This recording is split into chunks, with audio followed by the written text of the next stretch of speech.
예. 오늘 방송 안 본 사람은 안 본 만큼 손해. 꼭 봐야 돼. 옆에 주위에 막 옆에 계시는 분들 핸드폰한테 한번 켜줘 보세요. 이 방송은 꼭 봐야 된다. 왜냐하면 그럴 만한 이유가 있습니다. 자, 출발하겠습니다. 네. 당원이 최고다. 당원이 최고위원이다. 118회 방송 시작하겠습니다. 지금 제 앞에 두 분 나와 계십니다. 자, 우리 호프 양민석 경기 안상갑 국회의원 나오셨습니다. 어서 오십시오. 네, 안녕하십니까. 목소리가 커서 슬픈 짐승이요. B급 정치인 양문수입니다. 반갑습니다. 목이 긴 게 아니고 목은 없어. 목은 없고 목소리만 커.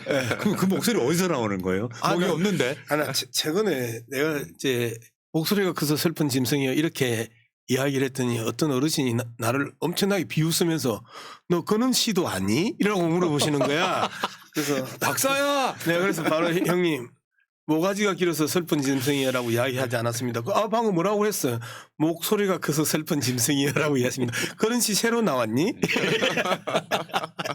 자, 목은 없지만 목소리는 큰 우리 양문석 의원 나오셨고요. 그리고 옆에는 여러분 아마 채널 처음 보신 분들 많으실 거예요. 경기 고양정 국회의원 김용환 의원 나오셨습니다. 어서 오십시오. 네, 반갑습니다. 반갑습니다. 진짜 훌륭한 분이라고 양문석 의원 계속해서 푸시를 하는 바람에 저 양문석 의원님께서 저보고 늘 좀 이뻐해 주시는데 너는 어떻게 그렇게 조근조근 질의를 잘하냐 이렇게 칭찬을 받아요. 아니 기재부 장관 나오면 완전히 나처럼 뭐 크게 목소리를 키워서 그 윽박 지르는 스타일이 아니고 조근조근 따박따박 그 코너에 몰아서 완전히 그 바보를 만들거나 그다음에 진실을 되게 하는 우리 당에 있어서 최고의 나는 경제통이라고 생각을 합니다. 우리 김용환 의원의 그를 꼭 새날 그 시청자들에게 소개시켜주고 싶었었고 그리고 푸나한테도 내가 여러 차례 우리 김용환 의원 한번 그 새날에 데뷔 한번 시켜드리자라고 계속 이야기를 했었습니다. 아, 고맙습니다. 네, 고맙습니다. 초청해 주셔. 이렇게 점잖으신 때도 있어요. 근데 경제가 그렇게 재미는 없어요. 재미는 없는데 네. 나중에 결국 대선도 경제 문제로 갑니다. 그러니까 김용환 의원 같은 분들이 우리 진영이 굉장히 중요하다. 저는 맨날 선거 때만 그 골방에 처박힙니다. 왜요? 정책 설계해야 된다고 이 정책하는 사람들의 그 숙명입니다. 그래서 골방에서 맨날 보고서 보고 보고서 쓰고. 예. 그래서 국회 안에 머물러 있어 생긴 사태가 하나 있어요. 맞습니다. 동영상으로 보겠습니다. 계엄이 났어요. 지금 국회에 막혔죠? 저분 누구세요? 다 끌어올리시는 저분. 아니 세상에 대한민국 국회의원들이 담 넘어가고 있는데 저기서 계속 저러고 있어요 지금. 어떠셨어요 저 때? 아, 살 떨려서 제일 처음에 제가 국회 안에 있었는데 보고서를 읽다가 갑자기 비상계엄 속보가 뜨더라고요. 미친 새끼. 그래서 혹시 장갑 차거나 공수부대거나 혼자 나갔거든요. 혼자 서게 된 거예요. 아무도 없어요. 그때는 경찰도 안 막았어요. 저렇게. 그러더니 딱 5분 뒤에 저는 사태가 난 겁니다. 그래가지고 지금 국회의원들이 와서 경찰들한테 막 강의하다가 나중에 담을 넘어갈 때 한 명씩 건져주시죠. 네, 우리 임비 의원님, 김우영 선배는 그때 우리 보좌진들 회관에 남아 있는 보좌진들 다 콜해가지고 한 20명 되더라고요. 그래서 안에서 경찰 벽을 좀 뚫었죠. 우영이 그때 맨정신이었어? 술 취했던 그때 맨정신이었어요. 대부분 술이 취해서 들어오시는 분들이 많았으니까 그날도. 안타깝게도 그 서미화 의원님이 임미애 의원님 아까 올라오실 때 그 바로 옆에 계셨는데 눈이 안 보이시잖아요 잘. 그래서 그 서미화 의원님만 못 올리고 임미애 의원님 올리고 뭐 차례대로 이렇게 올려드렸죠. 그러니까 일을 너무 열심히 하다 술도 못 먹고 식사도 못 하고 국회에 남아 있었는데 갑자기 계엄이 떨어지는 바람에 구세주가 돼서 들어와 하신 거 아니에요? 네. 야, 이런 경우도 있군요. 결과적으로 그렇게 됐습니다. 네, 서미아 의원 이야기에서 서미아 의원이 이제 운영이 때 내 옆자리에 앉잖아요. 그러면 우리 쪽에서 보이는 데 서는 사람이 있고 국힘당 쪽에서 보이는 데 서는 사람이 있는데 국힘당이 안 보여요. 저쪽에 가서 좀 서세요라고 그랬어. 그랬더니 서미아 의원이 양쪽에 이렇게 아무데나 서도 나는 다 안 보여요. 그냥 앉아서 하세요. 아주 훌륭하신 분이네. 정말 그 네. 유머러스 하지만 전투력 하나는 또 맞습니다. 끝내주는 네. 그런 소리로 듣는 소리로 보는 국회의원 서민아입니다. 그럼 서미화 의원도 한번 모십시다. 그렇죠. 목포 프롬 목포인데 우리 그 서미아 의원 바로 그 섭외해서 빠른 시간 안에 한번 이 자리에서 이야기할 수 있도록 한번 제가 노력해 자, 보겠습니다. 구자필 보좌관님 듣고 계시죠? 네. 구자필. 여러분, 저는 민주당의 스타가 많아야 된다고 생각해요. 네. 민주당의 스타 양문석 포함해도 제가 봤을 때는 20명밖에 안 돼. 170명 중에. 양수 빼면 19명밖에 안 돼요. 그래서 진짜 묵묵히 일하는 사람들이 필요해요. 네. 그러니까 이제 목소리 큰 스피커들도 필요하겠지만 그 늦은 시간까지 일하다가 계엄. 아니 근데 사실은 그때 예결위가 협상이 진행 중이었어요. 증액 관련해서. 그런데 갑자기 예산 때문에 이 비상계엄을 한다길래 내가 환장하겠더라고요. 이 양반은 도대체 우리 협상 중인데 뭔 비상계엄? 그 상황에 못 믿으셨겠어요. 이게 진짜야? 진짜 저는 갑자기 무슨 딥시크인가 이게? 딥페이크? 그래서 다시 한번 돌려봤어. 다른데. 딥시크는 AI. 그러니까 깜짝 놀랐네. 요새 저 딥시크에 좀 빠져 있어가지고 AI 쪽에. 그래서 다른 데를 돌려봤잖아요, 제가. 혹시 이거 딥페이크야? 그것도 진짜더라고요. 그래서 예산 때문에 비상계엄하는 대통령은 앞으로도 없을 거고 평생 없을 거예요, 아마. 이럴 때는 이제 동서고금을 막론하고. 그렇죠. 동서고금을 막론하고. 딱 그 뉴스는 그거 아니에요.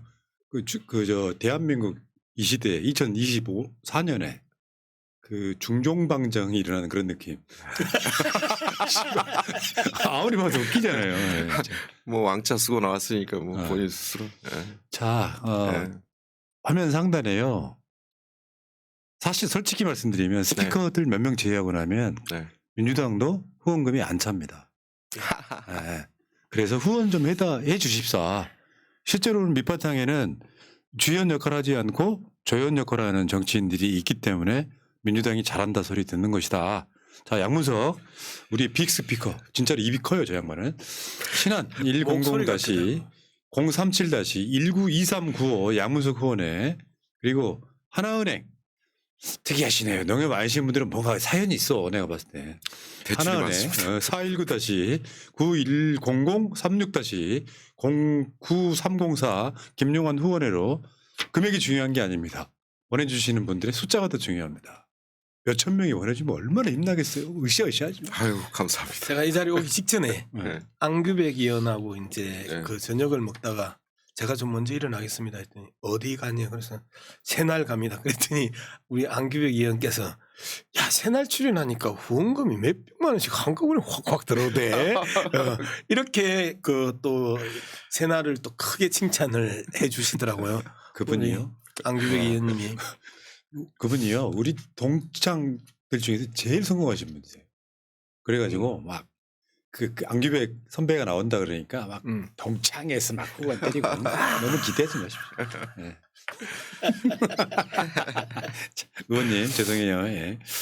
자 어쨌건 이렇게 뭐랄까 밑자락을 깔아주고 민주당의 기본을 만들어주시는 우리 국회의원들한테 많은 사랑과 관심 바라겠습니다. 재미없으면 어쩔 거.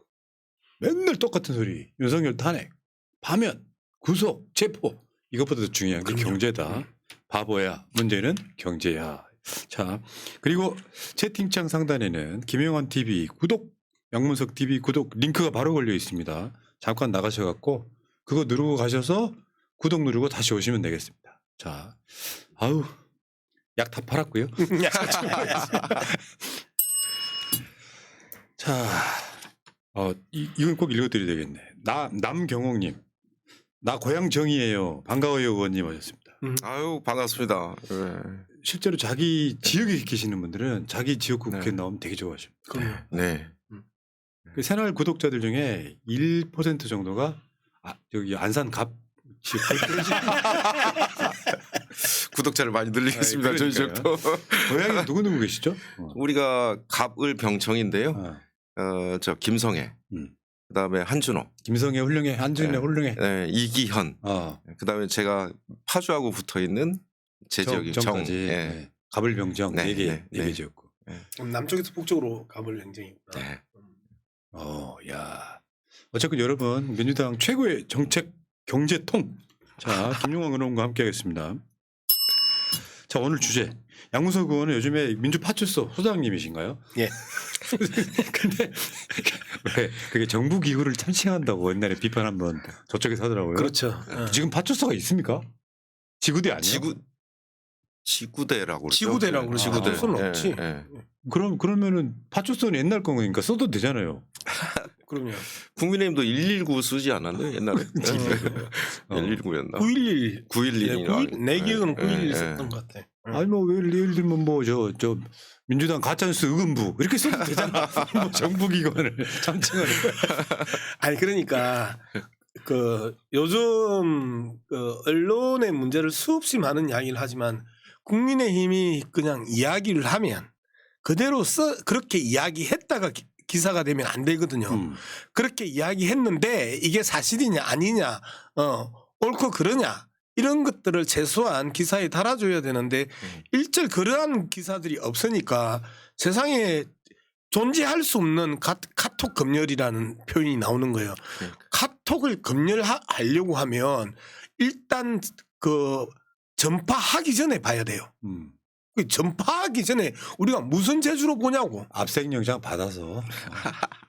신문의 사전 검열은 일단 윤정기 들어가기 전에 검열을 하는 게 신문 검열이었단 말이에요. 그리고 사후는 검열이라는 단어가 성립하지 않지요. 조사, 진상규명 이런 개념이 뒤쪽으로 떨어지는 사후에 그 하는 부분이란 말이에요. 자, 이랬었을 때 카톡 검열이라는 조합적으로 논리적으로 현실적으로 불가능한 개념을 떡 갖다 붙이고 국민 검열이라고 공격을 하면 여기에 대해서 잘잘못을 따져줘야 되는데 언론이 안 따져주니까 저들이 그냥 던지는 거예요. 오늘도 들켰잖아요. 그 권성동이 경제 이야기 경제. 오늘 예. 그것도 거짓말이라 거짓말이죠. 그걸 대표도 언급했죠. 예. 네. 선수한테 직접 물어보세요. 그 뭐예요? 아니 저희 이제 그 4.8조 원 예비비가 있습니다. 예비비가 있는데 그 중에 이제까지 평균적으로 썼던 게 작년까지만 해도 13%밖에 안 썼거든요. 예비비 사용률이. 뭐 윤석열이 해외 나가고 다 합쳐도. 근데 그럼 4조 8천억 중에 8천억이 10%면 얼마예요? 4,800억. 네, 그 정도밖에 안 썼어요. 근데 그 저희들이 한 20% 썼다고 그래도 1조 채 안 되잖아요. 근데 이제 재난 문제 때문에 일반 예비비가 있고 재난 예비비가 있는데 재난용 대비용. 근데 우리가 2.4조 원을 깎은 이유는 모든 부처에 지금 재난도 그 예산들이 한 9,300억 정도 한 1조 정도 다 숨어 있어요 또. 그래서 재난이 발생하면 그거 써야 되고. 그래서 그 재난 예비비도 또 있고 거기에다가 만약에 비상사태가 있으면 또 쓸 수 있는 돈을 또 있어요. 1조 5천억. 예, 빚을 내서 또 쓸 수 있는 돈이 있거든요. 그래서 이 재난용으로 그 무슨 이걸 못 쓴다라는 것은 진짜 말도 안 되는 얘기고 또 이게 민생이래요. 민생이라고 갖다 쓸 수 없어요 예비비를. 예, 그래서 이런 것들을 가지고 뭐 민생 예산을 삭감했니 어쨌니 저쨌니 이제 하는 건데 오늘 우리가 얘기를 해서 반박 보도 이제 기자회견도 하고 여러 가지 조치를 했습니다. 그래서 가짜뉴스 다 말하는 것마다 요새 가짜예요. 그래서 그 사실 판명들을 잘 이제 해야 될 것 같습니다. 심하죠. 그러니까 공당의 원내대표라는 사람이 버젓이 가짜뉴스를 이번에 보니까 이재명 대표가 문영배 헌법재판관한테 3천억을 줬다. 아니 이재명 대표한테 3천억이 없는데? 아니 줄 거면 우리 의원들한테 좀 후원금으로 나눠줬어야지. 지지난주 설 연휴를 앞두고 집중적으로 살포되었던 이제 이 허위 조작 정보가 이재명 대표가 문영배 헌법재판관한테 3천억을 줬다. 이제 이게 집중적으로 이제 돌았거든요.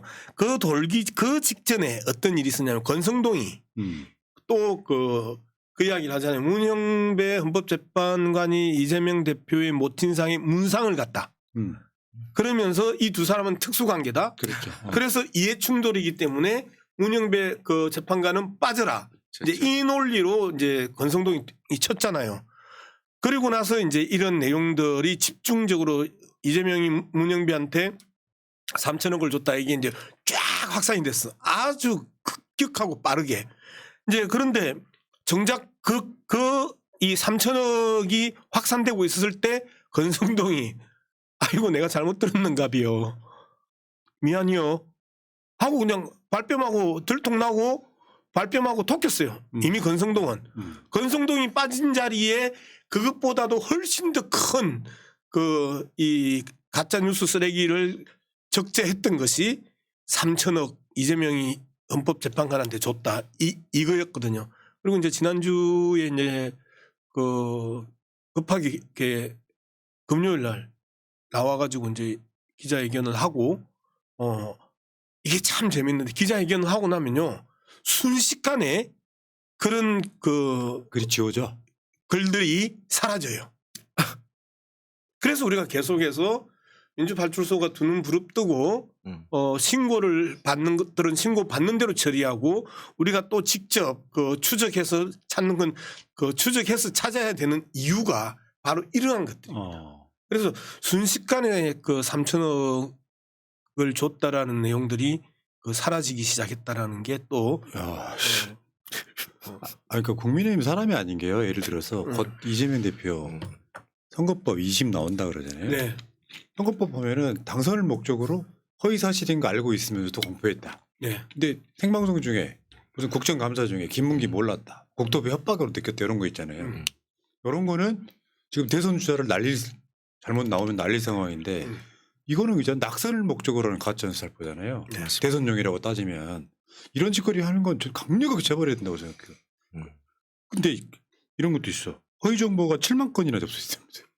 와 7만 건이면요. 소장님 고생 많으시네요. 아니 뭐 제가 고생하는 건 아니고 실무자들이 고생을 실무자들이 고생을 하시는 거. 그 중에 또 걸러야 되잖아요. 팩트 체크해야 되잖아요. 이제 키워드별로 이제 분류를 하죠. 뭐 권성동, 권영세는 권영세, 이재명은 이재명, 뭐 김민석은 김민석 이런 식으로 분류하고 그다음에 부정선거대로 분류를 하고 그다음에 내란 폭동대로 이제 분류를 하면서 그 중에 정말 심각한 것들은 바로바로 김동완 의원이 또 변호사니까요.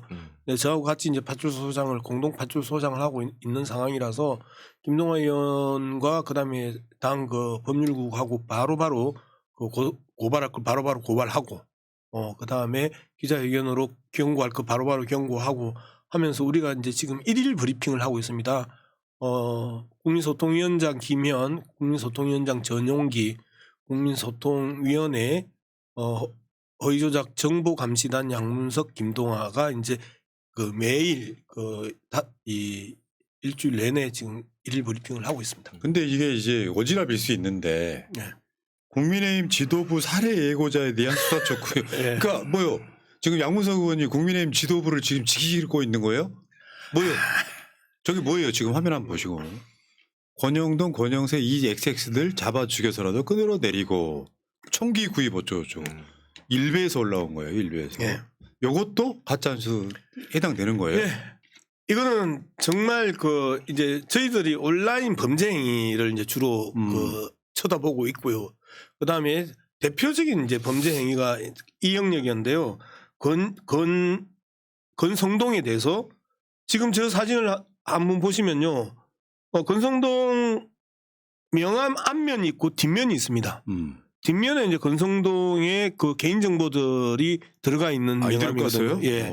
그래서 이제 저희들은 이제 이게 흐림 처리를 했는데 권성동의 전화번호와 주소가 쭉 집 주소까지 나와 있는 명함입니다.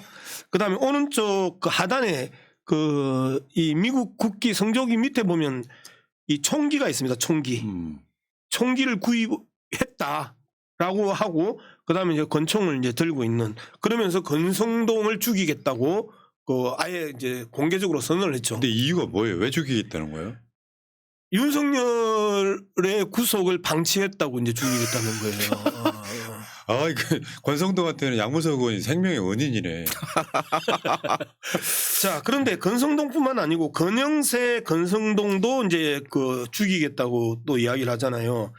이게 이제 일베에서 올라온 내용인데 권성동, 권영세를 죽여서라도 끌어내리고 그 자리에 윤상현, 한교안을 앉혀야 한다.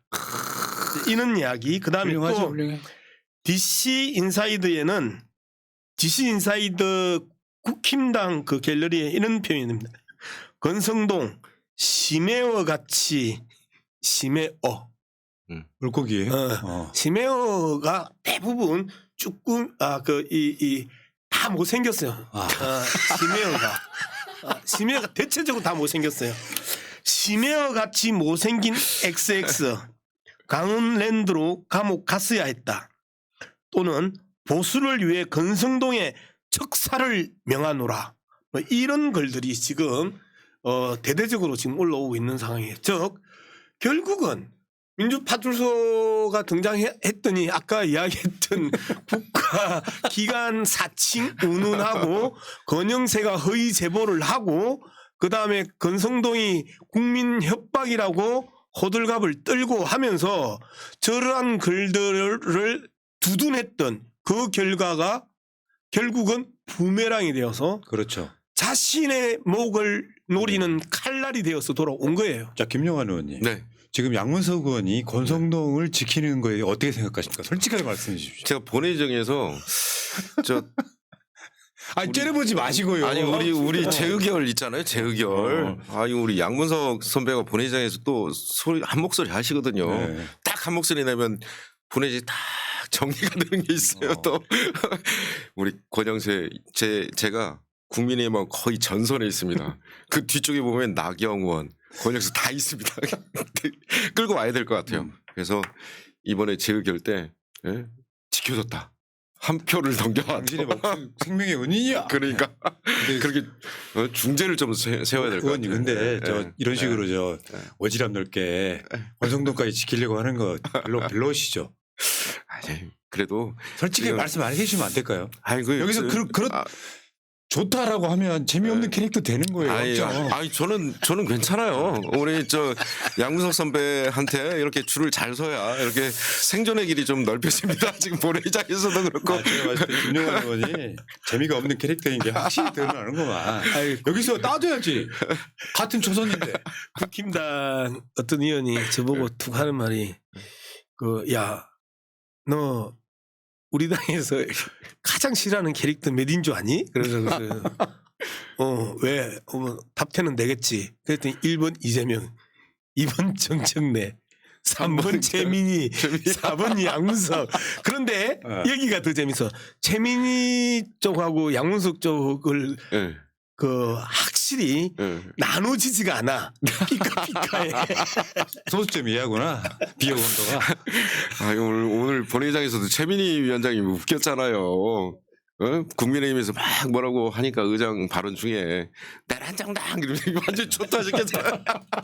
야, 어저께 이런 황당한 사례들 제가 그 관련돼 있는 무슨 글을 본 적이 있거든요. 르포 기사로 해서 저 현장 집회장에 나갔을 때 가짜뉴스 믿는 사람들과의 기자와의 일문이 있다 이런 기사가 하나 있어요.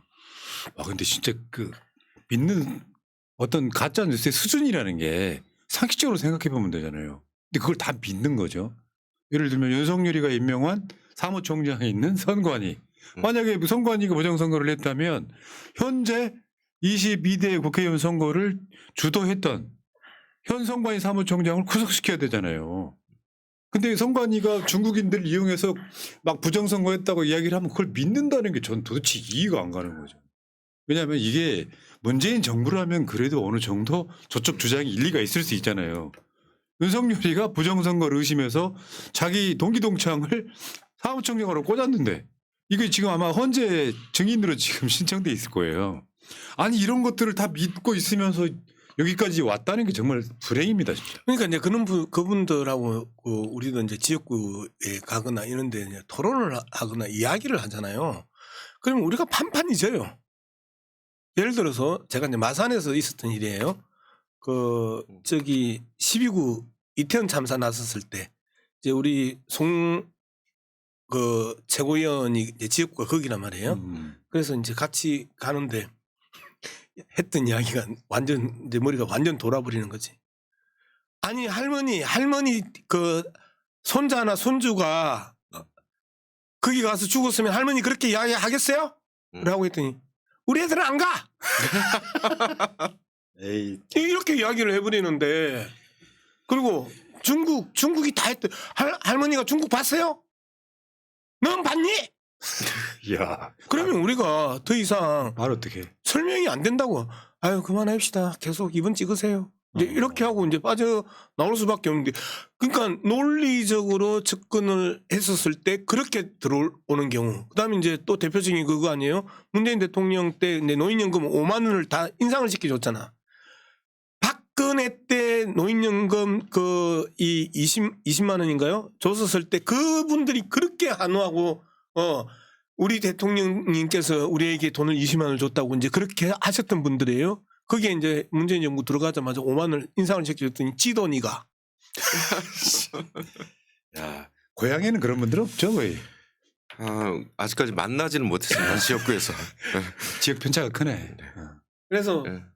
정말 영남에서 정치하시는 분들, 그다음에 이제 충남의 험지에서 이제 정치하시는 그러니까. 분들, 강원도 험지에서 정치하시는 분들, 왜 민주당 정치하시는 분들은 되게 정말 힘들어요. 우리가 맞아요. 진지하게 어떻게 그들이 좀 더 자유롭게 활동할 수 있는 조건을 만들어줄 것이니 고민해야 돼요. 그러니까 우리 같은 사람들은 네. 사실 최일선에 있잖아요. 예. 무슨 가짜뉴스 비슷한 거 이렇게 한 줄 딱 보면 이거 가짜뉴스네. 그냥 바로 답이 나오는데 믿고 싶은 것만 믿으니까 윤석열 정부에서 윤석열 친구를 사무총장으로 임명했더니 민주당한테 불리한 부정선거를 했다는 사실을 어떻게 믿냐고요.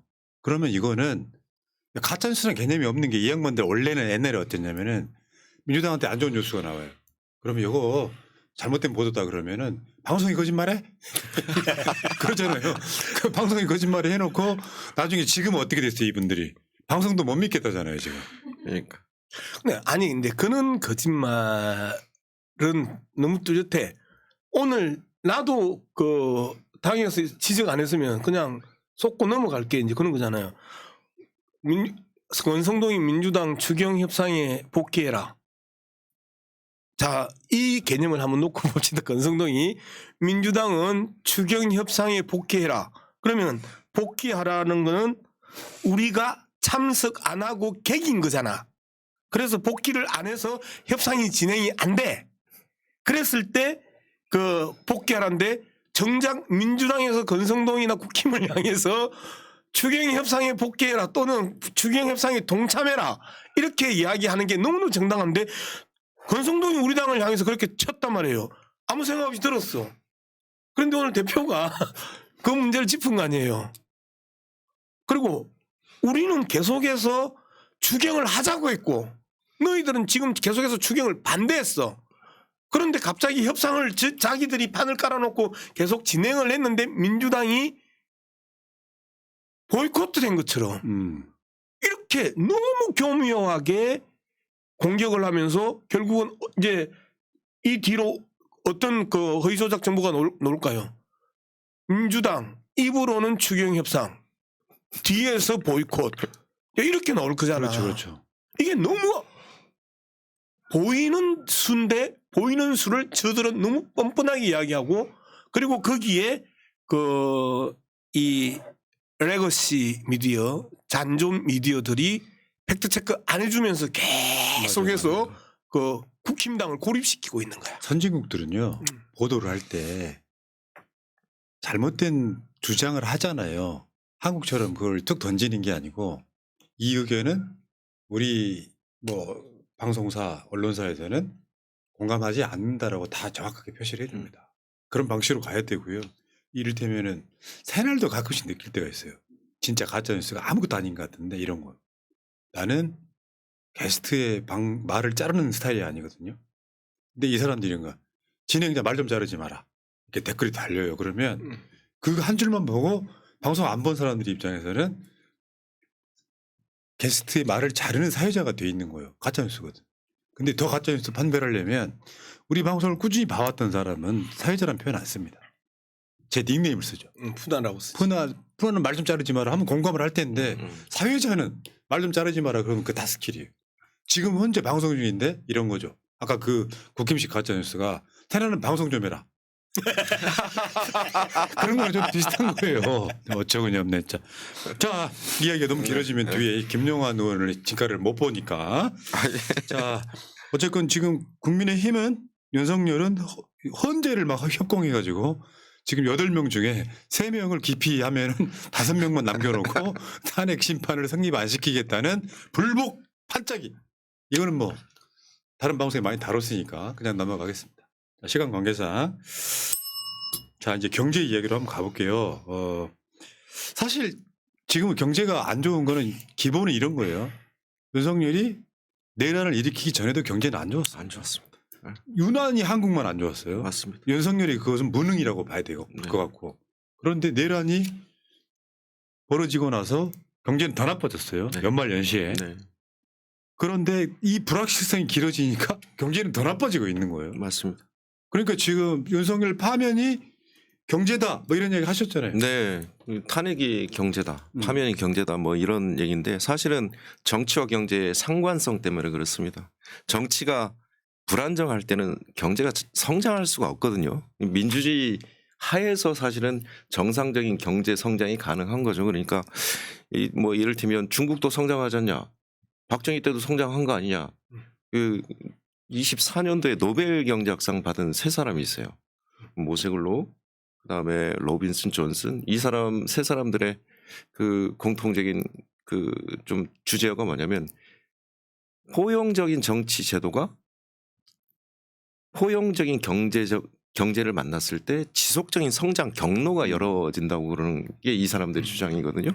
박정희 때 성장했잖냐. 근데 그 사람들 주장은 오래 못 간다. 중국 성장했잖냐. 권위주의적 정부를 만났을 때는 오래 못 간다.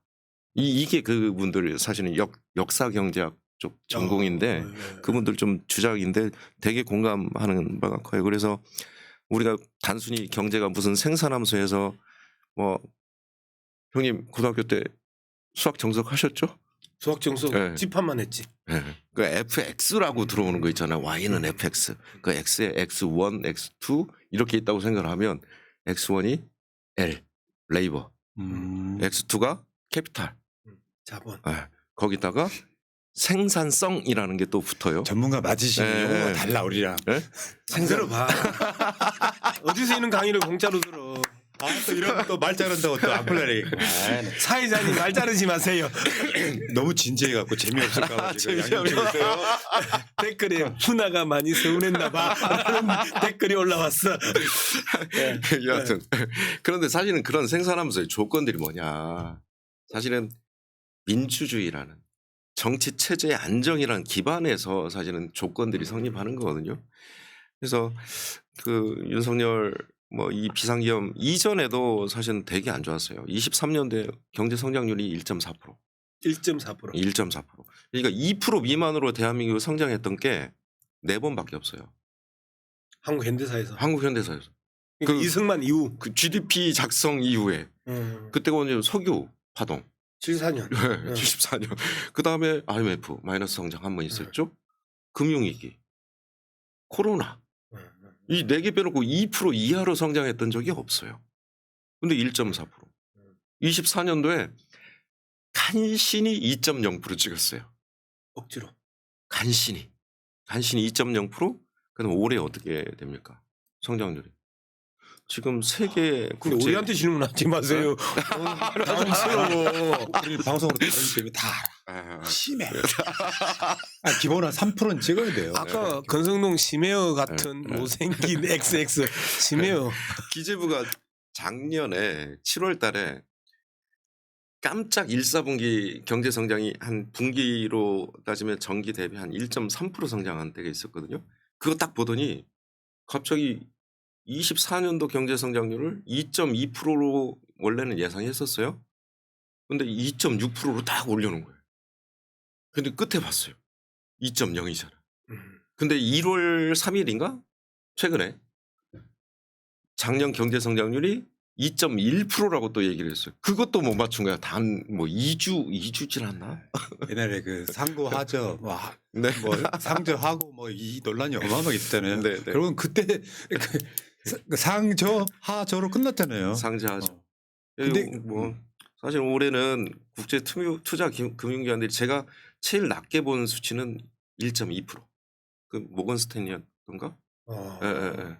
1.2%가 국제 투자 금융기관 중에 1.2%. 이런 한국은행이 1.8%? 아, 1.9%. 네, 아니 저 잠깐 이제 여기서 이제 뭐 1%, 2% 이제 감이 이야기를 안 하시는데 오시죠? 그 1%가 미치는 영향이 어느 정도예요? 아, GDP 1%면 한 23조 하죠. 23조. 네, 23조. 그러면 23조면 예를 들면 일자리로 치면 엄청나네요.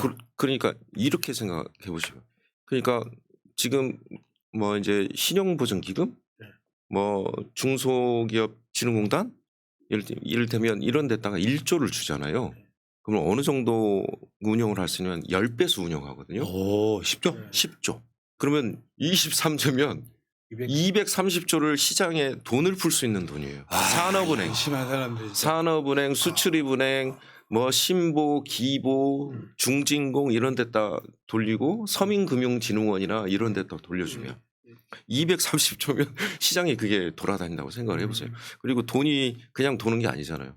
이를테면 우리 지역화폐 같은 경우도 뭐 전통시장의 사면 이분은 장사를 매출을 올리고 또 연계 효과가 있잖아요. 그 원료를 또 이제 채소를 가져오거나 고기를 가져오거나 그러면 그 정육점 주인 채소 가게 다 연계 효과가 있거든요. 이걸 이제 승수 효과라고 조금 잘난 체하면 승수 효과라고 하는데 이게 현재 예. 최근에 나온 보도 중에 소매 판매가 21년 만에 최악. 21년 만에 최악. 21년이면 21년 전이 언제? 그것도 그렇고 지금 10분기 전체가 마이너스예요. 네. 윤석열 정부 들어와서 연속. 소매 판매 지수가 10분기면 한 2년 반이잖아요. 예. 그러니까 딱 임기 내내 들어와서 마이너스를 친 거예요. 이를테면 이런 거예요. 10분기 마이너스라는 건 뭐냐면 전기 대비니까 예를 들면 100원으로 시작했어요. 10% 줄어들었다고 생각하면 90원이 되죠. 90원 중에 또 10% 줄어들었다고 생각하시면 어떻게 해요? 9원이니까 81원. 그러니까 10분기 마이너스라는 의미가 뭐냐면 그 분기에 마이너스다 이런 거는 그 계속 마이너스 총액이 계속 줄어드는 거예요. 반토막 정도 나네. 예, 예. 그래서 소매 판매액이 그러니까 지금 10분기 연속 마이너스면 예를 들어서 100원 기준으로 아니 한 1점 몇 프로씩 이제 감소하고 뭐 2점 몇 프로씩 감소하니까 기저 효과라는 게 있어서 네. 성장률이 오르고 내리고 할 때 더 떨어진 거 더 떨어지기도 하면 저거 사실상 마이너스다. 물가 상승률이라는 것도 있는데 네. 아까 그 그래프 한번 보여줘봐요. 실제로 저 그래프에서 있잖아요. 네. 올라간 게 설비 투자잖아요. 설비 투자. 근데 설비 투자는 기본적으로 그냥 인프라 까는 거거든요. 네. 설비 투자 갖고 이제 성장률을 올리려고 되게 많이 하는 스킬이고 빼면 네. 지금 소매 판매가 아까 말씀드린 것처럼 21년 만에 최악. 네. 지금 내수 경제나 이런 거는 뭐 완전히 무너졌다고 보시면 돼요. 그렇죠. 지금 내수, 소비 쪽이 완전히 죽었고요. 예, 그다음에 수출은 그나마 좀 했어요. 근데 수출의 그 평균의 함정이 있는데 수출의 한 20% 30% 담당이 반도체입니다. 사장님 반도체 좀 팔았거든요. 근데 나머지는 다 죽었다고 보시면 됩니다. 뭐 반도체, 2차 전지도 자동차 좀 좋았고요. 자동차. 그런데 수출 기준으로 보자면 22년도 수출한 양이 있잖아요. 그다음에 23년도 아까 1.4% 성장했는데 수출은 확 줄어들었거든요. 근데 24년도가요. 인제 22년도 회복한 수준. 그러니까 이게 IMF 직후 그러니까 코로나 직후로 이제 복귀하는. 그렇죠. 그러니까 이제 저기 산업부가 뭐 수출 최고다 뭐 이런 얘기들 많이 작년에 들었잖아요. 네. 뭐 산업부 보도자료, 기재부 보도자료면 근데 22년도로 아직 회복을 못 했었어요. 이제 22년도, 24년도에 22년도 거를 회복을 한 거예요. 수출도. 근데 그 중에 반도체 일정 부분이 근데 지금도- 밀어 올렸고 아니요. 자동차 하나가 밀어 올린 거죠. 예. 근데 이게 지금 이런 상황이에요. 음. 최상목은 대행의 대행이란 말이에요. 그렇죠.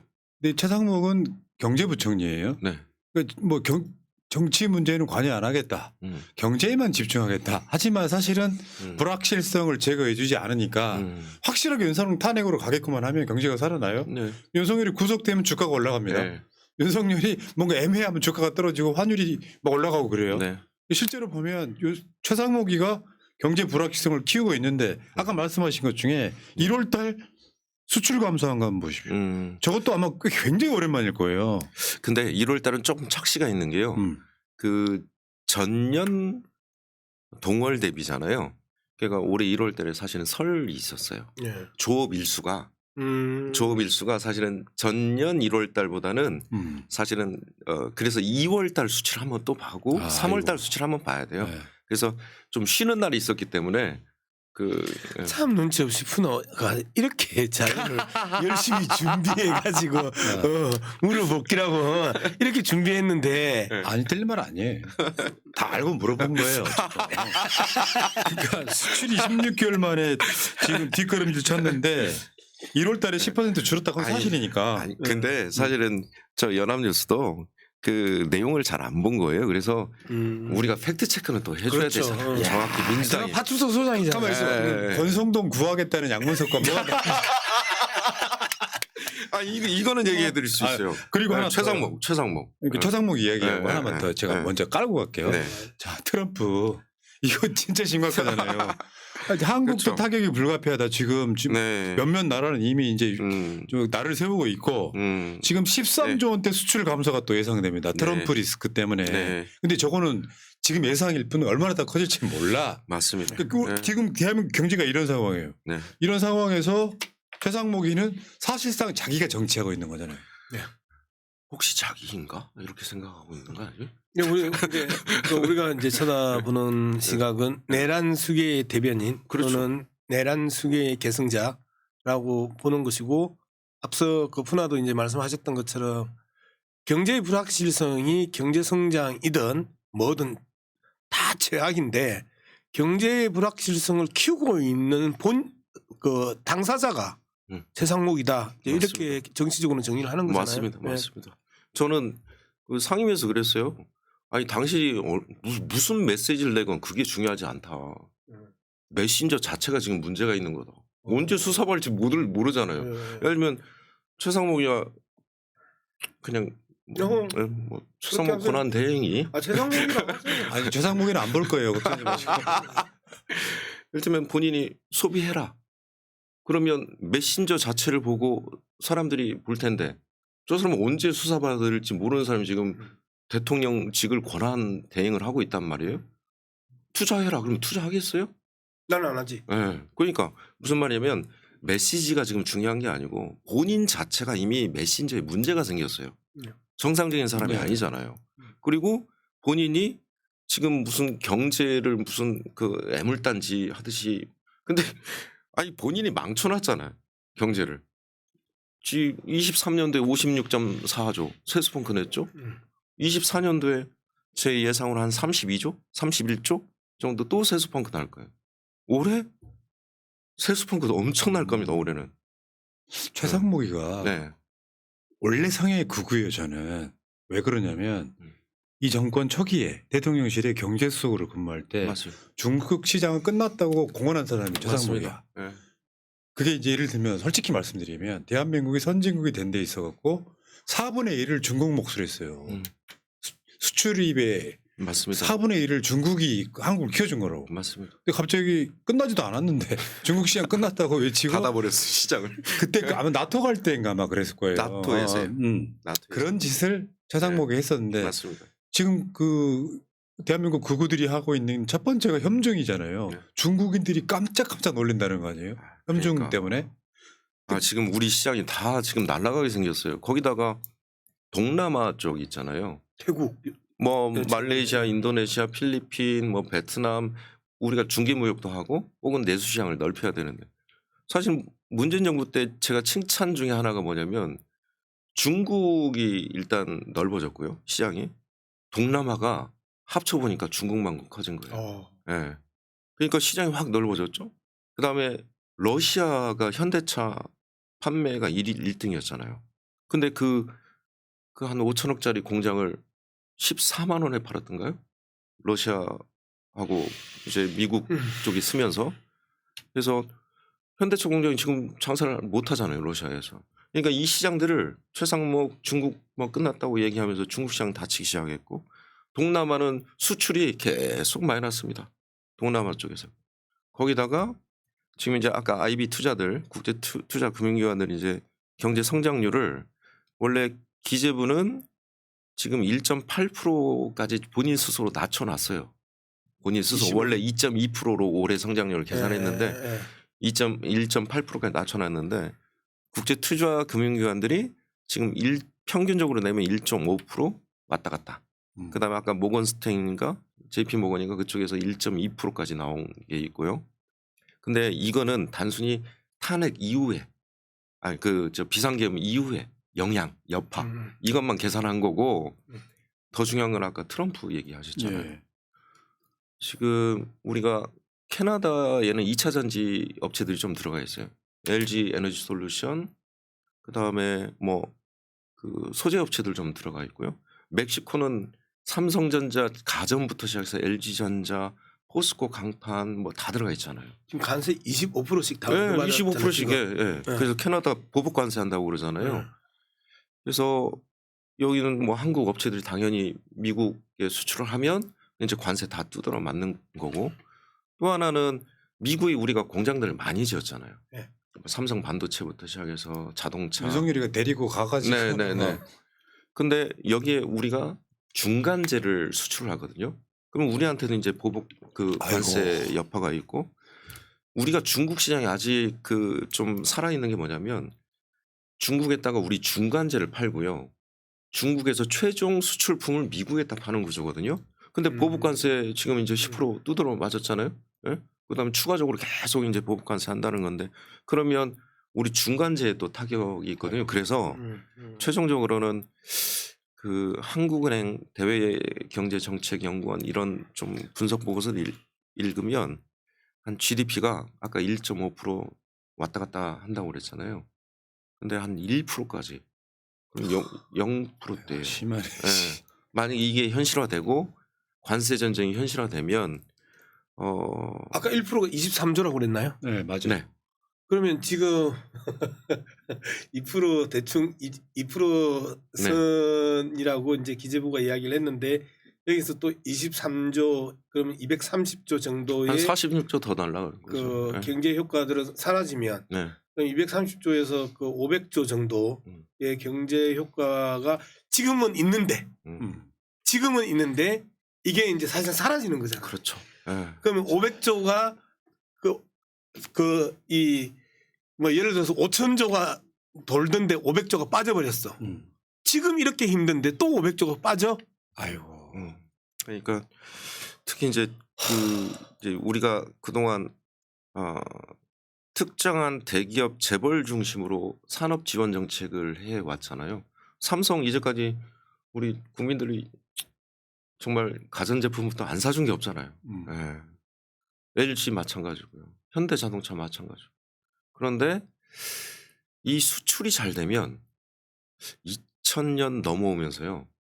옛날에는 수출이 잘 되면 파이가 커지니까 일자리도 많이 늘어나고 그다음에 실질 임금도 올라가고 이랬었잖아요.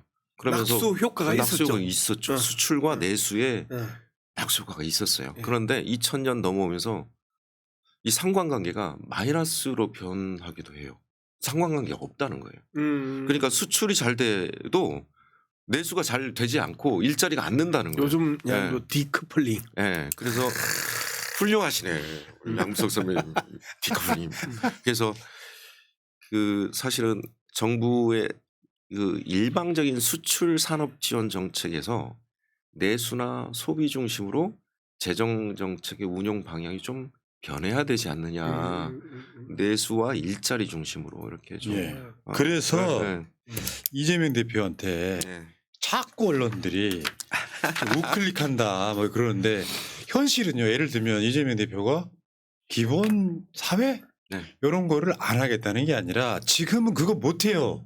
경제가 망가지고 있어서. 네. 그러니까 일단 성장으로 돌아갈 수밖에 없잖아요. 네. 근데 그렇게 이야기를 하면은 이재명 대표가 대선 때문에 우클릭한다고 언론들이 공부를 너무 하네. 현실이 그런 거잖아요. 일단 성장률을 기본으로 올려놓고 나서 성장이 돼야 뭐 분배를 하든 뭘 하든 할 거 아닙니까. 그러니까 지금 25만 원 지원금 포기할 테니까 추경하자. 지금 아까 말씀하신 게 추경의 필요성인 거잖아요. 실제로 추경 안 했던 해가 얼마나 있었어요? 사실은 추경은 항상 있어 왔었잖아요. 맞습니다. 지금 써야 될 때잖아요. 정부가 돈을 풀어야 될 때잖아요. 근데 갑자기 뭐 아직도 쟤네들은 세수 펑크는 그렇게 내면서 건전재정이라고 그래. 펑크는 지들이 다 내요. 이거 더군다나 지금 그 김용환 의원 같은 경우는 아마 기본 사회 기본 소득 이런 거에 대해서 네. 또 굉장히 많이 뭐라고 하시는 분이잖아요. 네. 근데 맞습니다. 이 상황에서는 이재명 대표의 말이 맞죠? 저는 이재명 대표님이 사실은 이 얘기를 하면서 대한민국 경제를 먼저 걱정했던 것 같아요. 예. 그리고 국민의힘이 아까 뭐 추경에 복귀하라? 네. 추경을 주장한 적도 없는 분들이잖아요. 그래서 추경 협상 테이블에 사실은 파트너로서 같이 이 추경을 하자는 의견을 모으기 위해서 이 주장을 하신 거라고 보거든요. 경제가 워낙 바닥이 안 좋으니까. 추경이 복귀하라는 말은 잘못 알려졌다고 하대요. 네. 내란 이후에 숨어버린 추경호 복귀하라. 아유, 참 오래간만에 나는 그런 것만 연구하고 있습니다.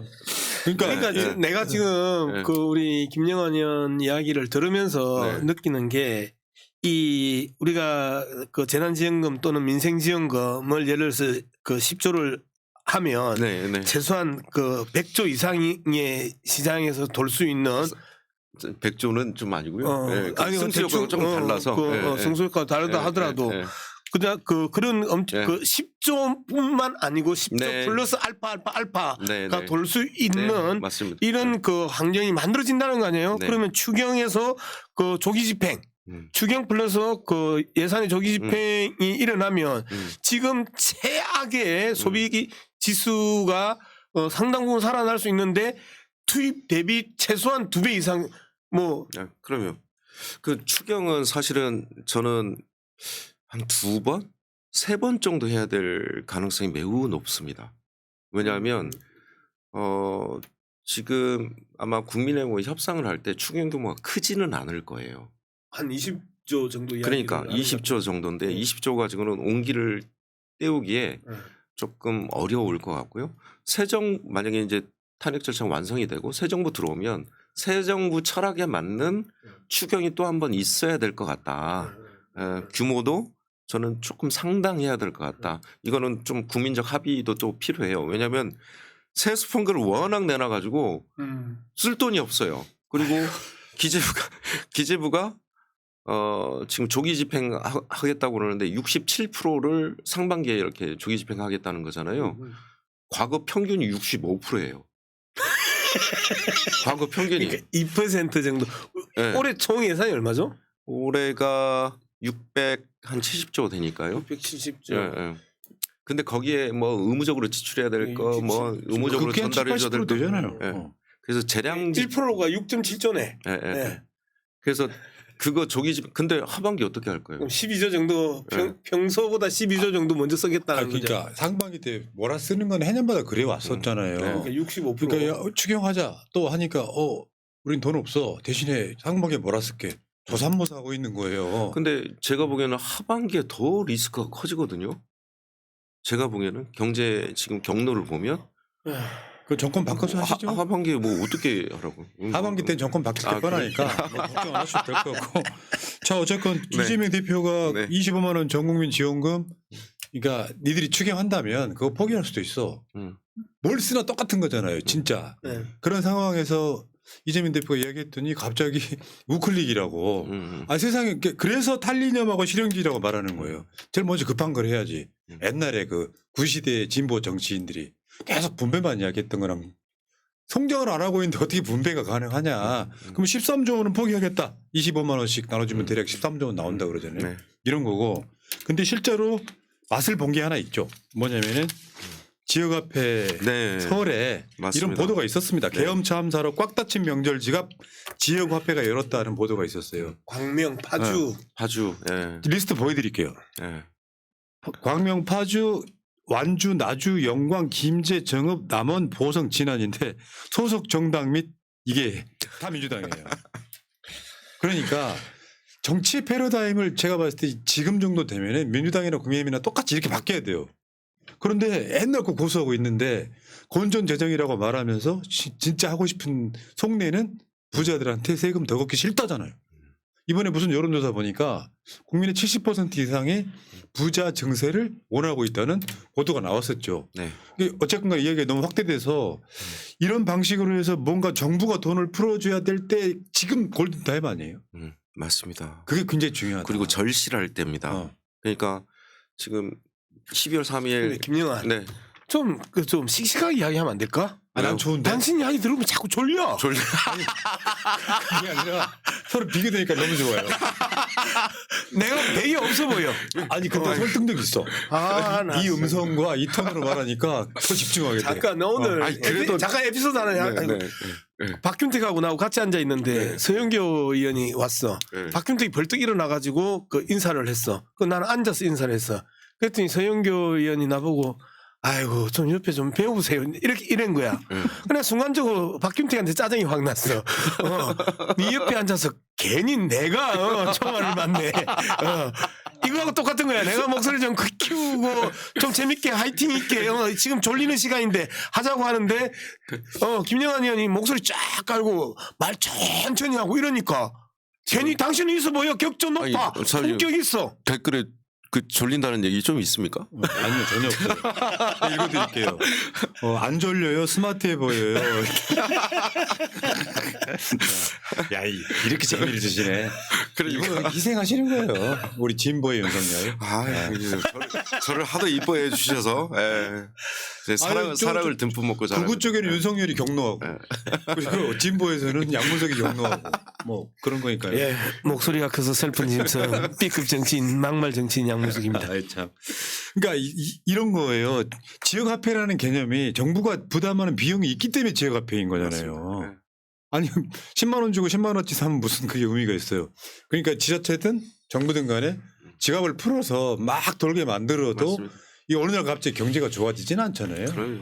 근데 더 망가지고 나서 막 올해도 또 성장률 막 1%대 이렇게 찍어버리는 상황이 오면은 그때는 늦는다. 솔직히 걱정되는 거는 다음 정부가 들어섰을 때 이거 치우느라고 김대중 대통령이 그렇죠.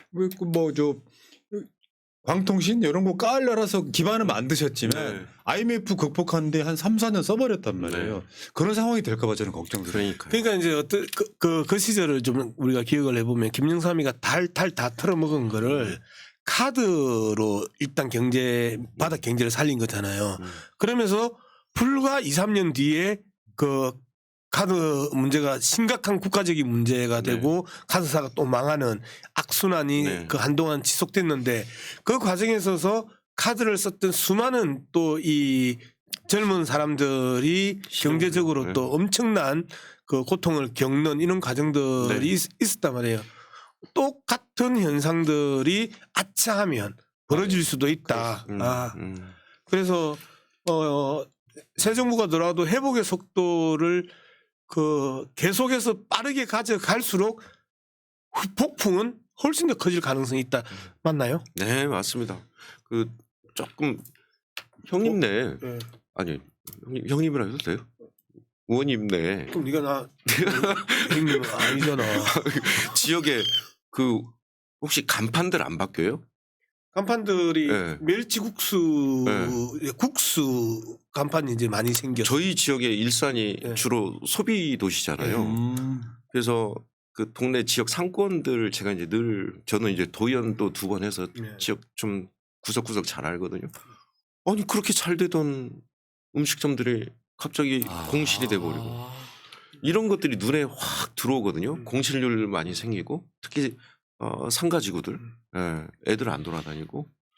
근데 이게 지표로 또 보이는 게 뭐냐면 서민금융진흥원에 못된 친구들이에요. 100만 원 빌려주면서 15.9% 이자를 받아요. 아이씨. 나쁜 친구들이야. 이거 나중에 공공기관이 그래요? 꼭 고쳐야 돼. 그런데 그 100만 원이 없어서 그 100만 원을 빌렸던 분들의 연체율이 어떻게 되냐면요. 지금 한 32% 3%까지 가요. 그러니까 100명 중에 30명이 넘게 그 100만 원을 못 갚는 거예요. 그 연체율이 지금 쭉 이렇게 치고 올라오는 게 보이거든요. 잠깐만요. 그게 서민경제지원센터예요? 아니 서민금융진흥원. 양문석 의원님 참지 마십시오. 네. 걷당 공공기관. 이재명 대표는 주빌리 은행이라는 게 있었어요. 네. 그런 걸 털어주고 발목을 딱 잡고 있는 걸 풀어줘야 뭐 경제활동이라도 하지. 그러니까. 그래서 사실은 그런 100만 원 같은 경우는 못 갚으면 사실 얼른 구제해줘야죠. 네. 오늘 의원님 때문에 김용환 의원을 알게 됐는데 네. 경제방송 하나 만들겠습니다. 진짜 좋을게 부담됩니다. 왜냐면요. 네. 또 이런 그 진행자들 중에 네. 이런 대화가 되는 건 또 저밖에 없어요. 왜냐하면 다 다뤄봤기 때문에 12년 동안 그러니까 한번 모시도록 네, 하겠습니다. 고맙습니다. 네. 오늘은 이제 네. 양문석 의원이 야 이건 내 방송이야. 김용환이 한번 내가 또 소개 좀 시켜주고 또 술 한잔 얻어 먹어야지. 아니 근데 우리 김영환 의원이 좀 상당히 이제 억울한 게 충북지사 김영환 때문에 진정한 국회의원 김영환이 그동안 좀 덮여 있었어요. 그래서 이제는 그 충북지사 김영환이 아닌 더불어민주당의 경제통 김영환 국회의원을 또 그 우리 새날 시청자들이 맞습니다. 봐주고 그다음에 이제 기재위 상임위 할 때 이 화려한 언변 그리고 이 해박한 지식 이런 것들을 통해서 저는 사람한테 한국 경제를 맡기면 되겠구나 하는 그런 이 기대와 희망을 또 한번 우리 새날 시청자들에게 보여드리고 싶었습니다. 보통 경제 이야기 하시는 분들이 딱 제 수준이었거든요. 저를 넘어서니까 갑자기 구미가 땡기기 시작. 진짜로. 네. 야, 김용환 의원 진짜 우리 또 인지 한 분을 발굴한 게 아니냐 싶어요. 고맙습니다. 여러분 화면 상단에 후원 계좌가 나와 있지요. 다시 한 번 더 우리 김영환 의원 읽어주세요. 그러니까 왜냐하면은 아마 올해는 대선이 있을 걸로 거의 확실시 되기 때문에 정치인들이 쓸 돈이 좀 있어야 돼요. 근데 다 못 채워. 민주당 너무 많아 숫자가. 제가 깜짝 놀란 게 1월 17일 날 우리 조국혁신당 박은정 의원이 후원인 찼어요. 거기는 이제 국회의원이 12명밖에 안 되잖아. 그중에 대표 선수한테 다 몰아주는 거예요. 민주당 170명이야. 내가 10,000원씩 모여놓으니까 170만 원이야. 보통 사람들이. 그래서 새날 나오신 분들한테는 꼭 한 번씩 해주시라. 신앙 100-037-019235 양문석 의원의 하나은행 419-9100-36-0930 김용환 의원의 많은 관심과 후원을 부탁드리고요. 의원님, 네. 새날에 나오셨는데 오늘 어떠셨어요? 우리 양문석 선배님 또 같이 나오니까 너무나 좋고요. 네. 고맙습니다. 이렇게 또 이 자리까지 열어주셔서 네. 요새 좀 막혔었거든요. 네. 방송이. 이 기재위 위원장이 저쪽이잖아요. 상임위를 안 열어줘요. 그렇게 열자고 해도. 그래서 활약을 할 수가 없다. 네. 예결위도 지금 닫혔잖아요. 그래서 조만간 경제방송 네. 하나 만들도록. 근데 공부한 만큼 써먹을 수 없다라는 게 이제 가장 그러네요. 힘겨운 부분이고 기재위뿐만 아니고 산자위 좋은 상임이라고 갔는데 저쪽에서 열어주지를 않아. 야 그리고 네이버 이놈들아 김용환 의원까지 검색했는데 충북지사가 먼저 나오는 게 말이 돼? 김용환 지사라고 내가 검색한 것도 아닌데. 그리고 한 번 더 클릭해야만 김용환을 알 수가 있다는 게 말이 되냐고. 이게. 좀 활동하기 시작하면 1등으로 올라오고 좀 상임이나 자리가 없으면 다시 지사가 김영환 충북지사가 올라오고 그냥 뭐 그분데요. 네. 그래서 엎치락뒤치락 제 본회의장 옆자리가 또 누군지 아십니까? 누군데? 김문수입니다. 김문수 선배죠. 김문수 선배. 그렇구나. 저기 아까 이게 낮에다 걸어놨었잖아요. 그랬더니 이제 방송 시작하기 전에 막 댓글 다시잖아요. 야, 국민의힘 김용환이가 새날에 왜 나와?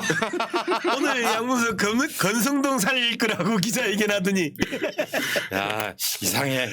자, 여러분 양문석 의원 뭐 너무 열심히 하시고요. 김용환 의원의 또 발굴을 한번 우리가 한 게 아니냐. 그러면 이런 게 있어요. 이 방송도 다 라이브 의식이 있어가지고, 새날에 김용환 보니까 너무 스마트한 거예요. 다른 방송에서 많이 부를 거예요. 한번 지켜보세요. 원래 그런 거야. 나는 왜 안 불렀다. 형님은 경로설이. 참. 여기까지 하시고요. 네. 자, 김용환 의원 마지막으로 새날 가족분들한테 마지막 인사하십시오. 새날 시청자 여러분, 처음으로 뵀는데요. 너무나 유쾌하고 즐거운 자리였습니다. 앞으로 더 좋은 자리 만들어 주셔서 이렇게 자주 출연하도록 하겠습니다. 감사합니다. 예. 그리고 여러분들 그 날씨가 최악으로 춥다고 하잖아요. 이따가 며칠 동안 이러면은 정말 없이 사는 분들이 굉장히 어려워진다. 그럴 때 손이 필요한 게 정부의 손길인데, 자, 민주당이 그 역할을 열심히 하겠다는 말씀을 두 분이 하실 거리가 대신하고, 네. 자, 방송 당원이 최고다, 당원이 최고위원이다 118번째 방송 마치겠습니다. 두 분 고생하셨고요. 전 물러가겠습니다. 고맙습니다. 감사합니다. 민주주의 평화 통일 다 죽어간다. 이대로는 놔둘 수 없다. 자, 다시 한번 해보는 거야. 자, 다시 한번 싸우는 거야. 자, 손 맞잡고 어깨를 걸고 우리 함께 이기는 거야. 자, 다시 한번 해보는 거야. 자, 다시 한번 싸우는 거야. 자, 손 맞잡고 어깨를 걸고 우리 함께 이기는 거야. 자, 다시 한번 해보는 거야. 자, 다시 한번 싸우는 거야.